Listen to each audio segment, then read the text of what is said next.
first, you have to get the play, right? So they have to understand what's going on, and they have to enjoy it a little bit. So hopefully that's the first thing. They see that there's this great work. Okay, now it's inspired all these adaptations.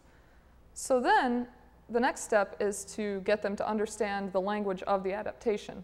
So we do film, opera, and ballet, plus some Lego art. It presents an obvious challenge for somebody to show opera to somebody who's never heard it before, never listened to that kind of music, and it's very different from the kind of music that most 18, 19, 20-year-olds listen to. We do a little bit of just talking about opera, how it works, what it does and why it works, and why it's been around so long, why it's so popular. And then we start to dive into particular operas. The first opera we've done thus far has been Verdi's Macbeth. It's really, the students start to hear it, and it sounds about as opera, as generic opera as you can get if you've never listened to opera before. Here's this wah la la, wah la la, wah la la, and they're going, oh my gosh, what is this? But then they start to appreciate things like how hard the singers are working on producing these beautiful tones, and how hard they're working at the same time at acting, which is very, very difficult to do. Every adaptation is very, very different, so you just kind of have to work within each one and figure out what it pulls out of the original story, what it doesn't pull out, what it changes, what it leaves the same, and how does it pull that world into another world. So there's a world that is A Midsummer Night's Dream, and then there's a world that is opera, and where do they meet, and how do they work together? Well, I want the assignments to be creative. I have the students enact some of the scenes themselves. They do their own adaptations. They got into groups of anywhere from 2 to 8 people, and they chose their own groups, and it worked out great. And they chose a scene.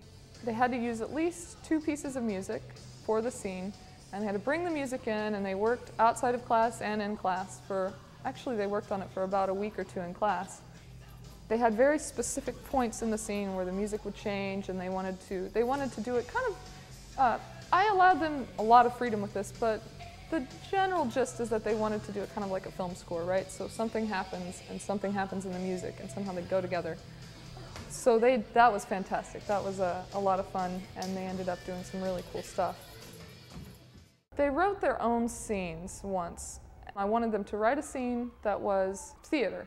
They were writing a play, short scene from a play, just so they could start to get a sense of how difficult it is to make characters interact with each other, how difficult it is to imagine the physical action that's going on when the dialogue is happening. And some of the scenes were just amazing. There were whole worlds that were in their heads that just popped out all of a sudden, and you could really tell a lot about the different students just based on what they wrote. It was just fantastic.